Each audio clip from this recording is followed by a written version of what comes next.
I grew up on Clay Street at 209 Clay Street in a neighborhood that's called Riverview.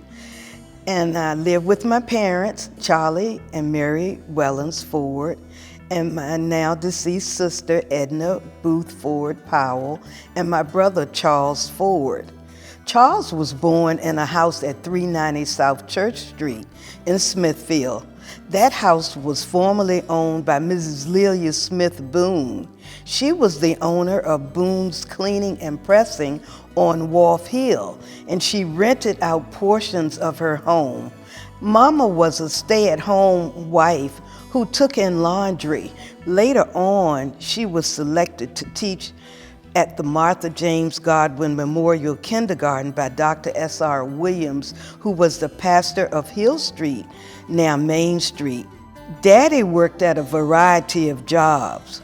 Kofa Chevrolet, the I.H. International Harvester Place. He also worked for Shakespeare's Garage, which was located down in Joe White's Bottom. Joe White's Bottom, there were a lot of black businesses. I don't remember them all, but there was a Mrs. Gracie Davis that had a store on the right side where the laundromat is now. There was a store down there that sold muskrat, which I hated. I ate them as a child, but as I got older, no more muskrats for me. Too many little tails swinging out at the back, so I don't do the muskrat. He also worked for a sexton at Hill Street Church, and he would start the fire. We went down to the basement along with him to see how he started the fire. Up in the upper building, he had to clean the wood benches, and there was a baptismal pool that he had to put water in. Later on, Daddy worked as a custodian for Isle of Wight County schools. He would fire up the boilers for the heat. He also had a store where he sold candies. They were hard peach candies. Oh, I loved them. Our next door neighbors, they would always come and they would knock at the door. And of course, Daddy wouldn't charge them anything. They knew they could get free candies. And they still talk about that to this day. Daddy came home at 12 o'clock. He would always bring us a Nutty Buddy as a treat for us after our lunch. There were shoe stores and other stores on Main Street, Leon Chapman's independent market that sold fresh meat and fresh vegetables. After the market stops, Mama would take her groceries home, take out the things that she had bought. She would make deep dish apple pie, hot rolls, spoon bread, pot roast, meatloaf, fried chicken. She made home-cooked meals every day.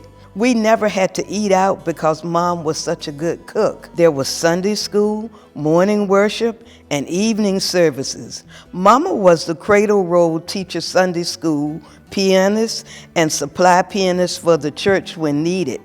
Daddy was the treasurer and would get up every Sunday and announce how much money the church made. After church on Sundays, my dad would take us for rides.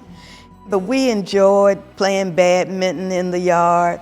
We had little pools when we finished school for the year. If we did well, we got a pool or a croquet set.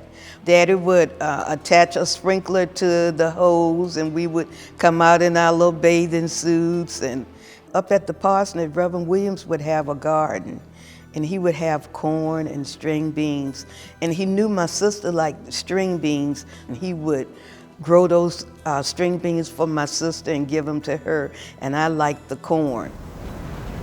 I don't like snow, but my sister and brother would go down that Riverview Hill. We had a sled. The rule was when you go out, you stay out until you're ready to come in. And when you came in, you had to take your boots off, but it was always too cold for me, so I really didn't like it.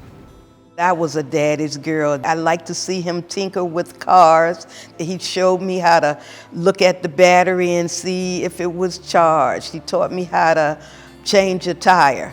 So now when I go to the garage, I'm not easily fooled when they tell me I need something. I always try to check it out and say why, and of course I can Google it now. I remember Dad having the TV. When we first got the TV, we could only look at Channel 3. We had rabbit ears. He loved Channel 3, and he loved the Look magazines. Daddy only went to 4th grade, but he could do the crossword puzzles on Sunday. I went to Isle of Wight Training School. It was then grades 1 through 12. It was a segregated school, and we rode the buses. You know, even living in a segregated school system in the town, I never felt anything about it. We saw people, we spoke to them, and I enjoyed sitting out on the front porch with Mama. We would read a lot. We read a lot in the summer. We had the Bobbsey Twin books, and our school books, we had to purchase them. So we kept them and handed them on. At night, Mama said, okay, take your math book out. Tell me your timetables. And we would say them, and I would get to 10, and she said, okay, keep going. We don't have to go up past 10.